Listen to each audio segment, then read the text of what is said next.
We're moving into a new series that we're actually calling Enough. And it's one of those things when we think about enough and we ask the question, what's enough? When's enough? Can I get enough?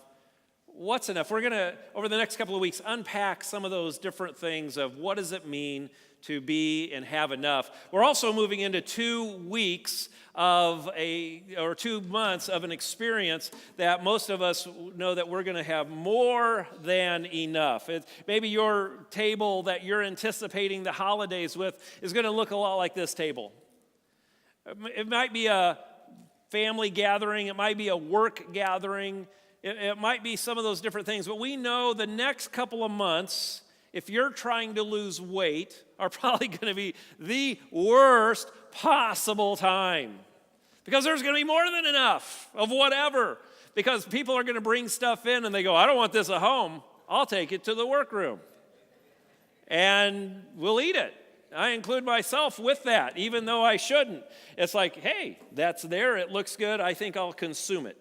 And when we think about those different things, what are those things that we have in our lives? None of us go to a table like this and go, well, we might go thinking it, but most of us never actually follow through with it going, I'm going to go until I'm pleasantly satiated, and then I'm going to back away and not go after that extra piece of pie. There's more of Grandma's noodles? No. You go ahead and take it. No, take the mashed potatoes as well and the pecan pie. No, we don't do that. Most of us like, I hurt so bad. You want some more? Yes, I do. And we go get our 5th piece of pie. Frank Barone is the patron saint of the next 2 months. If you ever watch Everybody That Loves Raymond, Frank Barone had his stretchy pants. I'm not going to ask how many with a raise of hands, but if you're like me, you've gone and you've picked out a certain pair of pants or a certain outfit, and then you realize, wait a minute, we're going to be eating food a lot like that. And we change clothes so that our possibilities could expand. You know, it's one of those things when we think about that we want more. We get this one opportunity, I'm going to get more. It's not enough. I need to eat more. I remember working for one of the clubs I was a part of, and we were doing a street fair in a city, and this guy comes up and he ordered 5-foot-long hot dogs with everything on them. And I said, wow, you got a lot of people. He goes, no, they're all for me. My goal is figure if I haven't left here without getting sick, I haven't experienced the fair. So now there's a goal. I want to get sick. I'm going to eat till I puke.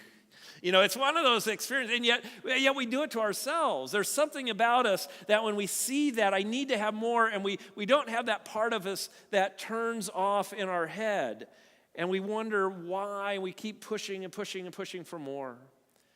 We go to those gatherings, and we wonder if we can get more, but yet it's more than just food. It's part of that culture mindset that we have, that I need more. It may be more for different ones of us, and your more may be different than my more, but we all wrestle with that same sense of more.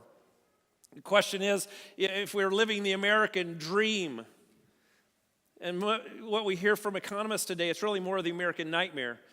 There was in the 1950s, 60s, 70s, 80s, maybe into the 90s, you begin to hear the American dream is no longer a possibility.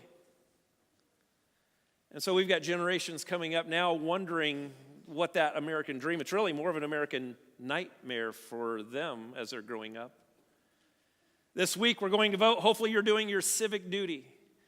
But here's something that's true, is it doesn't matter who we elect in one sense, because we try to solve spiritual issues with economic and political solutions. Now, we should do our due diligence. We should be faithful citizens. We should do our homework. But what I do know is no matter who's elected, some are going to be really excited, and some will not be, no matter who it is, whenever we have the elections. Now, we need to do our due diligence, but yet that's not where the solution is going to be. What characterizes the greatest hopes, desires, and dreams of most Americans? And when we begin to ask that question, we're getting pollsters that tell us what all of those things are, especially in a political season. And we've got different hot buttons, and they have different things that said, if you talk about this, whether it's the issue or not, then people will vote for you. So we have politicians worried about getting elected, not by solving the problems. But when we think about the American dream or the American nightmare, we think about what we're wrestling with. What are those things that we struggle with? When asked by most people, particularly Americans, and they ask about their finances, three experiences are a part of their immediate response: stress, anxiety, and fear. We write our messages as a team, but when I go out, I try to do my writing and reflection off-site. I like to do it in restaurants, coffee shops, because it reminds me of the needs that are out there. We can get easily caught up in the church bubble, the Christian bubble, and I need to be continued reminded what's the angst, what's the struggle out there. And so as the last couple of weeks I was preparing for this message, I overheard a couple of conversations. Now, not in a creepy sort of way, but you ever go out to eat and you hear conversations of the table next to you? And that's what was going on with me. And so I was at one restaurant and I was listening to a dad and his son. The son owned a business and he was at a table away, and they were talking about the economy, and they were talking about some decisions that the son in his business was needing to make. And he says, I need to make some decisions and get some things in place because the next 18 months I think the economy is going to tank. He's afraid that in the next 18 months, he's not going to have enough. And so he's trying to make plans now. Another time I was out to eat, and I heard this table full of friends. And the one guy was going on about how he had to work 12 hours, and he'd been working 7 days a week at 12-hour days and just struggling enough to get by. And somebody said something about working less hours. He goes, how am I going to pay the bills? I need to make sure. And so his whole thing was the stress and the anxiety of being able to work enough, to get enough, to have enough, to do enough, to probably even be enough. If you think about your finances, you think about your area and what the economy may hold, what are those words? Are those similar experiences to what you have? Because what most of us have, it's really in this equation. Most of us have this thought, me plus something makes me enough. Now what I know is if we were to go around the room, that blank is different for different ones of us. But what I found is the more I've lived into this equation, the more I've thought about it, prayed about it, talked about it, this equation drives us. It drives us. Because we don't think we're enough. Some of us have grown up in households and we were told you're not enough. And so we go, well, if my parents told me that, if my siblings told me that, if my peers told me that, if my teachers and coaches told me that, it must be true. So me plus something, I've got to find that something. And some people, that blank is another person. I got to have the right man or I got to have the right woman. Then I'll be enough. For some, it's the right job. If I just got the right job. So I get this job, finally I got the right job. A couple of months later, not the right job. So I get another job. Not the right job. Some people, it's the right car. If I just got this car and they finally earn enough money, save enough money, they get the right car. They go in debt with enough money. They finally get the right car, not enough. It was fun for a while, all of a sudden still not enough. Maybe it's a house. If I just had this house in this neighborhood, then they move into that house in that neighborhood and find out, not enough. Still not enough. And so as you think about where you are, what is it that if I were to ask you, we're sitting down one-on-one over a cup of coffee and I already go, what do you feel you would need to get to be enough? What is that for you? I want you to hold on to that for the rest of our time today. And it's different for different ones of us, but it's those things that drive us. Those things that cause us to make really actually poor decisions when we're thinking we're making the best decision. Because when we understand that these are spiritual issues that we're trying to solve with economic and possession and political solutions, we're never going to be enough until we solve it the way that God has designed us to solve it.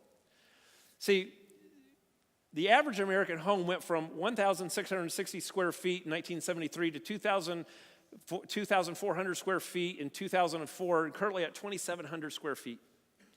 So to take your home, whatever your home is, you're either above average, right at average, or below average. That's the average. Nothing wrong with it, it's just an average. But what we see is we keep expanding our square footage because I think there's a part of us that we think, I need more stuff. There are more self-storage facilities in America than there are McDonald's restaurants. Like, not just a little bit more, almost 3 times more. The crazy thing is there's an average of 21 square feet of self-storage space available for every American household. Whether you have one or not, that's how much square foot of storage space. The crazy thing is these are for people with garages. And they're probably 2 to 3 car garages. And they need a storage space. Now, I'm not saying if you have a big house and a lot of storage units rented that you're bad. Please don't hear that. That's not the issue. But we have to look at what's going on. Now, I want you to picture with me for a moment your kitchen. You got your picture of your kitchen in mind. It's your kitchen. Picture your kitchen. Now, your spare bedroom. Now, some of you have households, you don't have spare rooms, you have kids' rooms. So you go to your kids' room. Pick whichever kids' room it is. You got your spare bedroom, you got your kids' room. Okay, you got that pictured? I've had the chance to go to our global partners in Kenya, Haiti, and Nicaragua. Last year, I had the chance to, or this past January, I had the chance to go to Ecuador with OCC, with Operation Christmas Child, and we had the chance to go into these homes. Now, what's wild is these places are known as the third world. But that part of the third world is actually 2/3 of the world. We think we're the first world, they're the third world, but we're talking about 2/3 of the world population is living in conditions where their house, where their family of 5, 10, 15 people live,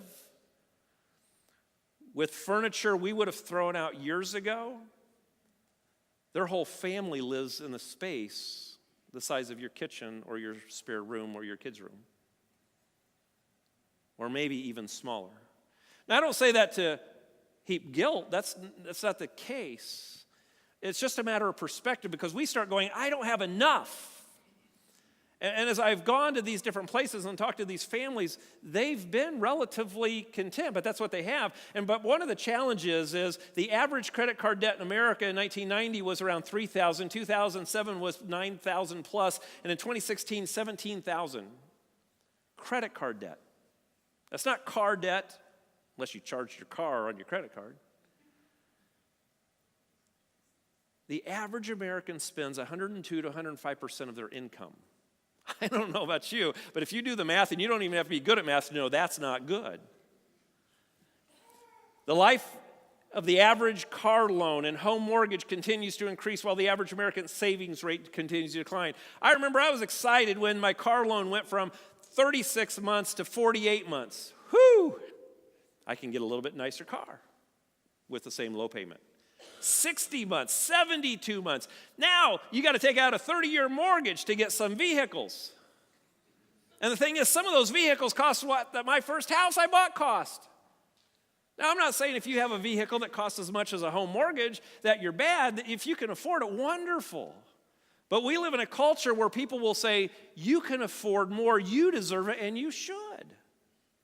Actually, I had a friend who was a loan officer, and when I talked to different ones, they said, here's what you can afford.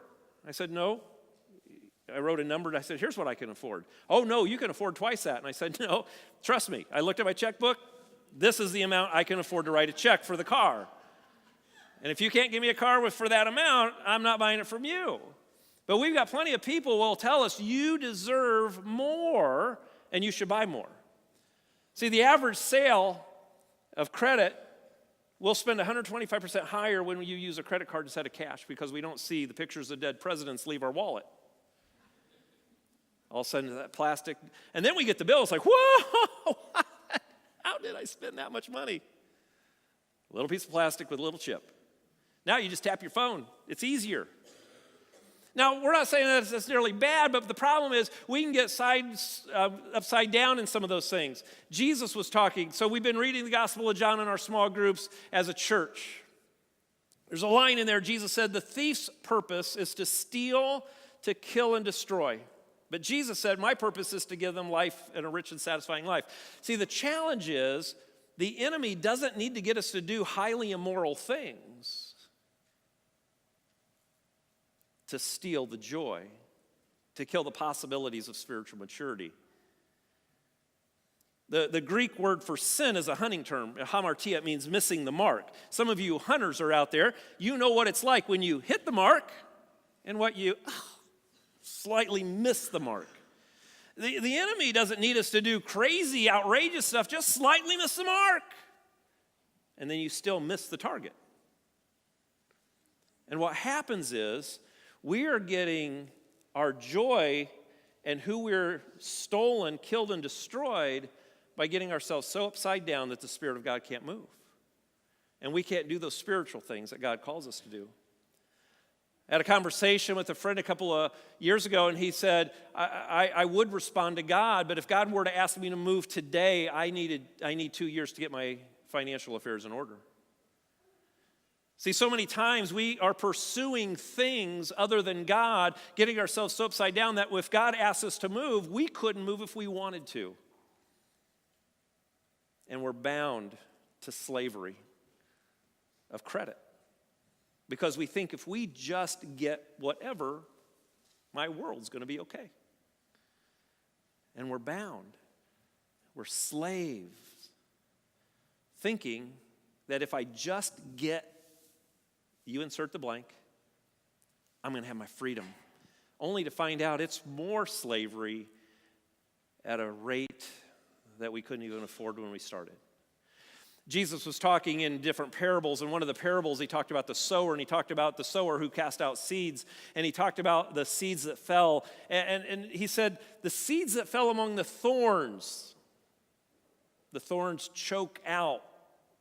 Those of you that know weeds and thorns in your garden, they choke out those who hear the message, but all too quickly the message is crowded out by cares and riches and pleasures of this life.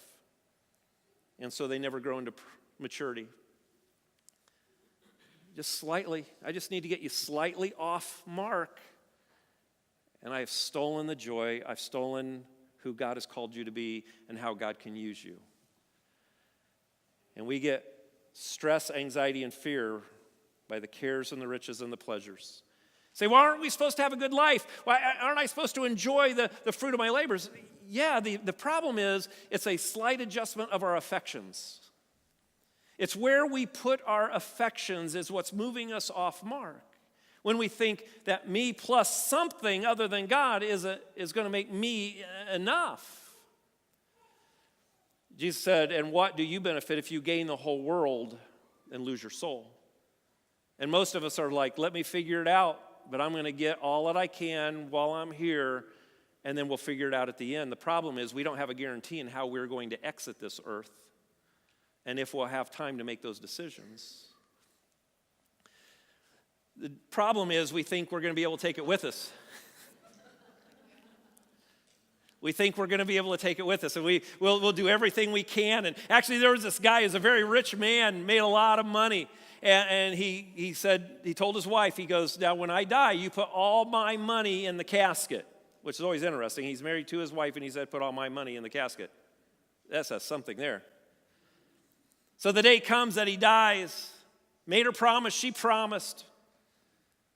And at the end of the service, she went up. The funeral director goes, just a moment, I got something I need to put in the casket. And her close friend who knew the story watched this happen. And she went up, put a package in the casket, and she walked away. And her friend goes, what did you just do? I put his money in the casket. She goes, you did not. You did, seriously. She goes, look, I made a promise. And I told him I would put all of his money in the casket, and I'm going to be a person of my word. So I wrote him a check. No matter what we do, we can't take it with us. We can't take it with us. No matter who we cajole, batter, badger, we can't take it with us. So the Paul, writer of much of the New Testament, was writing to one of his apprentices, young Timothy. And he said, true godliness with contentment is itself great wealth. After all, we brought nothing with us when we came into the world, and we can't take it with us when we leave it, even if we put a U-Haul on the back of a hearse. So if we have enough food and clothing, let us be content. And yet most of us like, but no, I need that, whatever that is. We think we need something plus us to be content. When I've gone to those places known as the third world with people who are poor, they have been so content and function at a level of generosity that puts me to shame. And one of my spiritual gifts is giving and generosity. And yet it's that joy of that, where that contentment is. And so where do we wrestle? How do we wrestle with that? Because so many times we think that I can't do that. It's not going to be enough. But yet it says, but people who long to be rich fall into the temptation. Now you need to see this. It's not that if you have money, so if you've got a lot of money, that's not the issue. It's people who long to be rich fall into temptation and are trapped by many foolish and harmful desires that plunge them into ruin and destruction. See, I've known some people with a lot of money who are very generous. I've also known a lot of people with a lot of money that are very stingy. I've also known people who are poor that are very generous. And I've also known people who are very poor who are very stingy. See, it's an attitude, it's an affection. Paul continues, for the love of money is the root of all evil, all kinds of evil. It's not money. Money isn't the issue. Money is neutral. But if our affection is for things and money and the things of that, it's the root of all evil. It's the root that will grow into a shoot that will grow into a fruit. It's the root of all evil. Because our affection is on something other than what God has stirred it within us to have a relationship with him. And some people craving money, not with money, craving money, have wandered from the true faith and pierced themselves with many sorrows. Some people think if I just get this job, I get this bank account, I make this many zeros, I'll finally get it. And they're always going to pursue because there will never be enough. And they're living that Thanksgiving dinner that never goes away. I just need more, I just need more, I just need more. See, we were meant to desire God, but we have turned that desire toward possessions. We were meant to find our security in God, but we find it in amassing wealth. If I can just acquire more stuff, that my security is there. We were meant to love people, but instead we compete with them.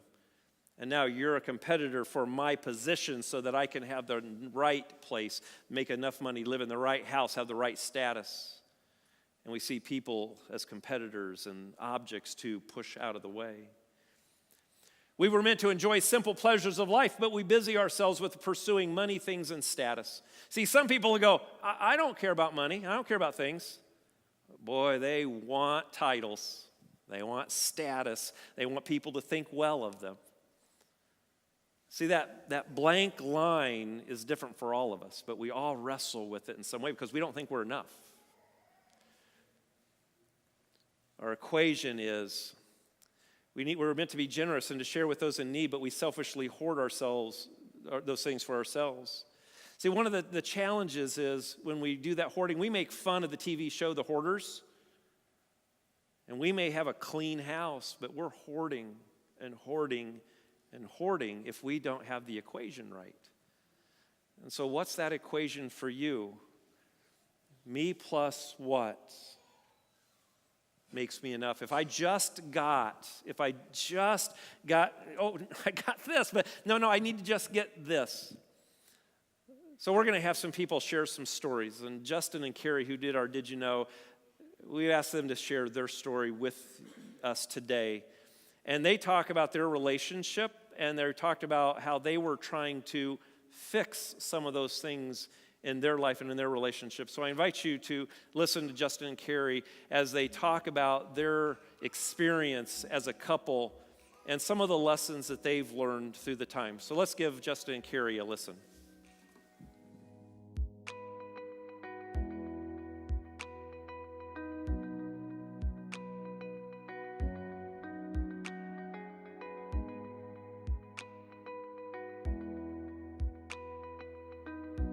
Hi, my name's Justin, and this is my beautiful wife. Carrie. We have been through a lot. We met in 2000. We had our first child in 2002, and we were married in 2005. Life was great for us at the beginning. We thought. Yeah, so we thought. We kept living life and raising our kid. Soon to have more kids.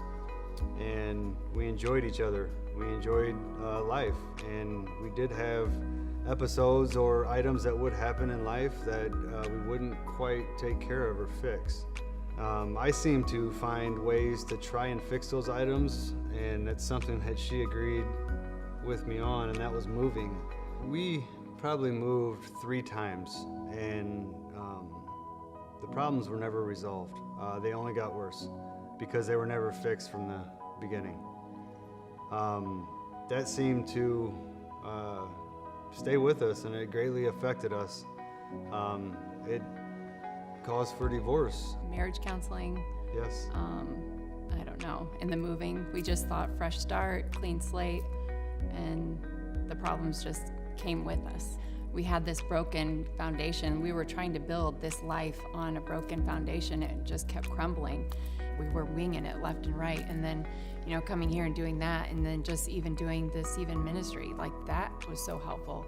I think I did that for 5 months.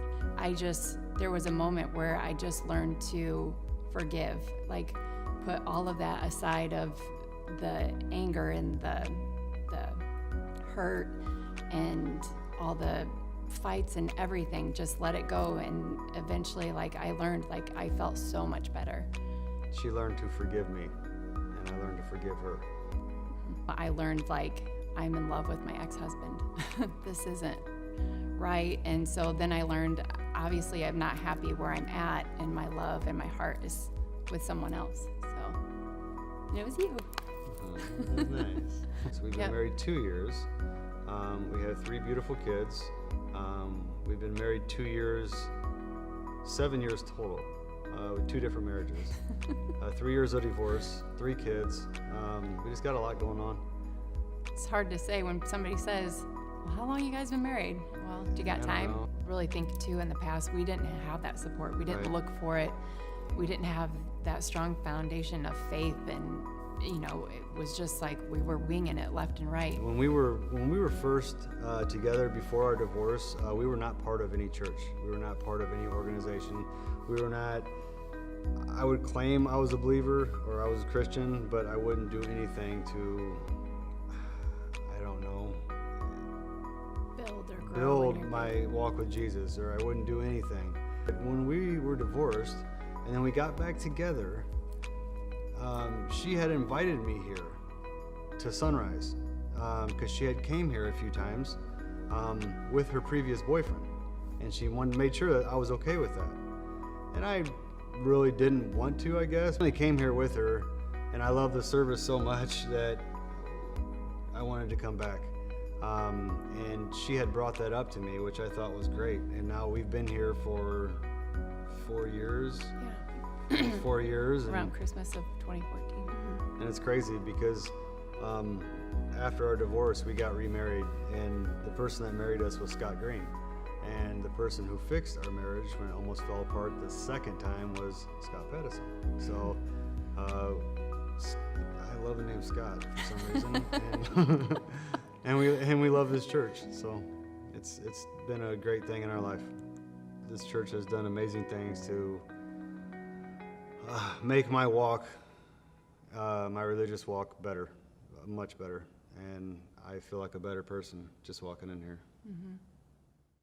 Foundation that we build it upon, is that a solid foundation that we build?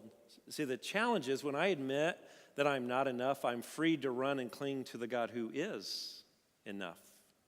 Actually, in God, I far exceed enough. And so many times we think, well, I just need to find it outside of God because God's not going to let me have all that I want. And God's going to hold me down. The reality, it's just the opposite. It's just the opposite, because if I lean and I run to God, I am now more than enough. I have more than enough. My level of contentment and peace is something that far exceeds the circumstances And it doesn't matter who's elected to what position. It doesn't matter whether the economy tanks or not. It doesn't matter whether or not other people think I'm with the right person. I am the right person. And so when we begin to change that equation is me plus God. Me plus God, the one who creates. Me plus God in a relationship with Jesus who does redeem. Me plus God through the power of the Holy Spirit, that for not only Justin and Carrie giving them the power to forgive and to live in that forgiveness, but for you as well. It's the right equation. 2 Corinthians, Paul was writing to the church at Corinth and to us today. He says, this means that anyone who belongs to Christ has become a new person. The old life is gone and a new life has begun. There is a newness, new affections. And instead of missing the mark, whether you're missing the mark here or you're missing the mark here, you're still missing the mark. You can do it in big and small ways. You're still missing the mark. But a relationship with Jesus helps us hit the mark of who God has not only created us to be, regardless of the circumstances of our conception, and who God has redeemed us to be. Because we're not only enough, we're more than enough at that point. We're a new creation. The old is gone. What's wild with Justin and Carrie is their old relationship had to die. And they have a new relationship with each other. They remarried one another. And God is moving as they work to build that foundation in their own relationship. 1 Chronicles reminds us, seek the Lord and his strength, seek his presence continually.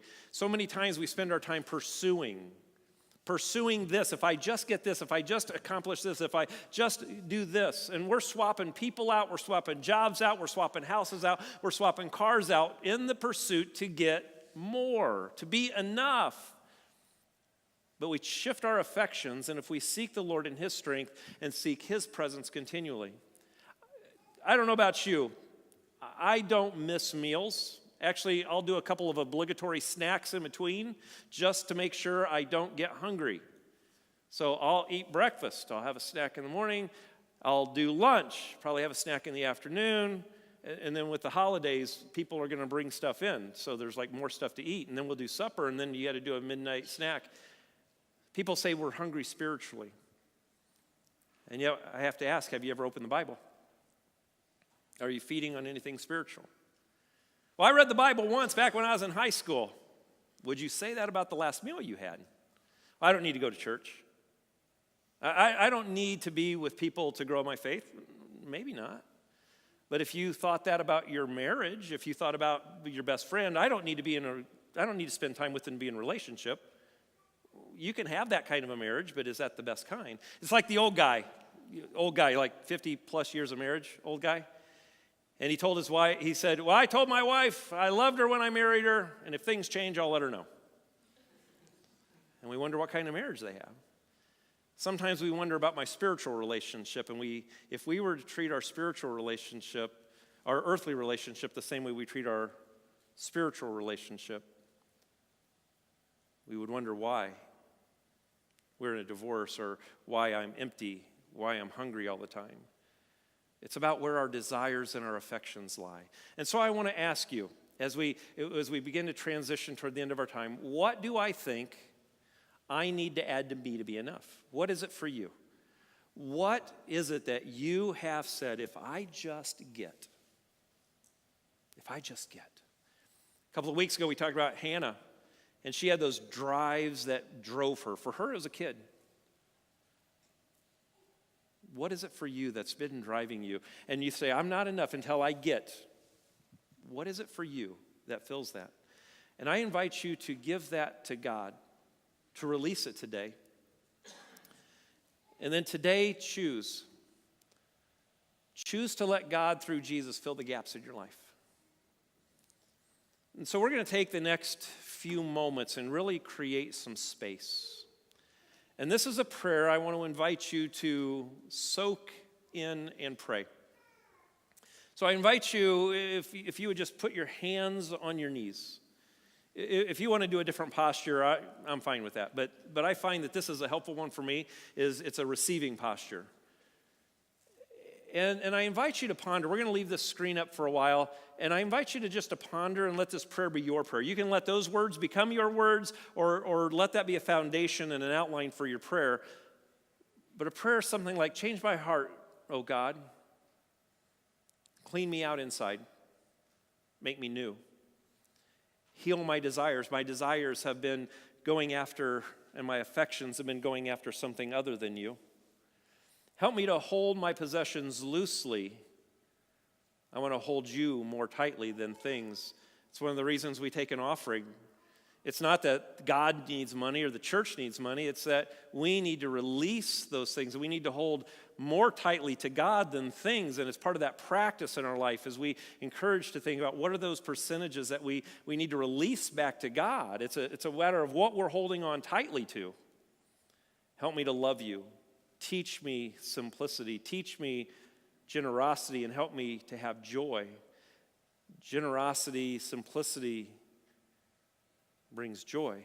I offer my life and my future to you in Jesus' name. So over the next few moments, we're just going to have some music playing and just to allow you where you are. I don't know what you've been striving for, what you think if I just get, the problem is you're going to be a lot like Justin and Carrie, and probably have at some level. If I just get into this house, it's all going to be there. Oh, we're here. Maybe if we just get to this house, if I just get this car, if I just get this job. Nope. Same issues, same struggles, same yearnings. If you're tired of striving, I invite you to tighten that, to hit the mark, and to invite Jesus into those yearning, those spaces today. And so let us pray. God, we give you these next few moments. Ask that you would hear our prayer as we pray the prayer on the screen. Or we let that prayer be a foundation for the yearnings of our heart. We thank you that you're going to hear and are hearing our prayer. You know the desires of our heart. You know where our affections have been stirred for less wild lovers, for things that always let us down. So Lord, in this space today, hear our prayer.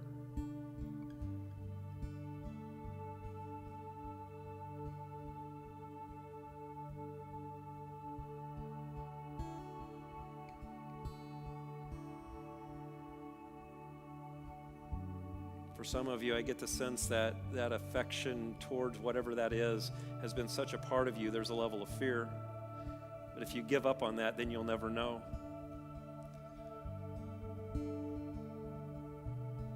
Trust that God can fill you more than that, whatever that is.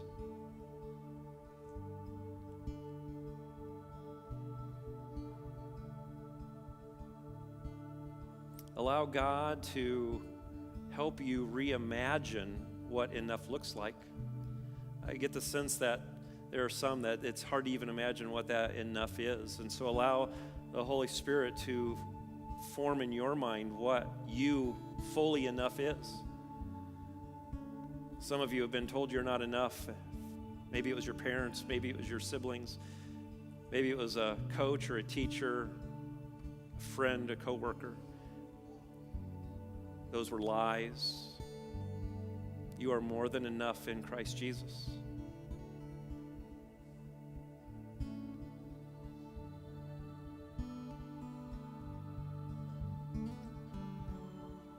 The ancient Hebrew people were bound in slavery, and they cried out for freedom. Some of us have been bound to this image of what enough is going to be. The Hebrew people cried out for freedom, and God moved in extravagant ways to bring freedom to them. The ancient Hebrews told the story year after year so they would not forget that God hears the cries of people enslaved and gives them freedom. Jesus met that night with his disciples, and he was telling that same story, and he took the bread and he said, "This is my body broken for you." Because Jesus knew it wasn't a power in the story back then, but it was in the presence of the risen Christ. In the next few hours, Jesus was going to give us the ultimate freedom. Jesus took one of 4 cups, believed to be possibly the cup of redemption during Passover, and he said, "This is my blood shed for you." Sometimes we rely on religious ceremonies even, and it's not about the religious ceremonies, it's about a relationship with Jesus. So in just a moment, our ushers are going to pass out simple elements of broken bread and poured out wine. This is not my table, it's not Sunrise table, it's the Lord's table. It's open for all who have faith and all who seek faith.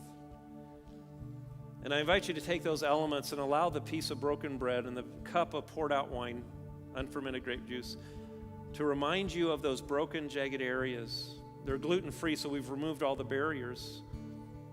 It's an open communion for you to hold those elements and to remember that God is hearing your cries as well. And then we'll come back up and receive the elements together. And so wherever you are, whatever you need, God is hearing your cry today. Let us receive the elements. Hey, thanks for watching the Sunrise Church YouTube channel. If you enjoyed this message, take a minute and hit the subscribe button on your screen. That way you won't miss a single message. If you'd like more information about Sunrise or become a partner in our ministry, send a quick message to prayer@sunrisechurch.info. Thanks again, and don't forget to hit the subscribe button.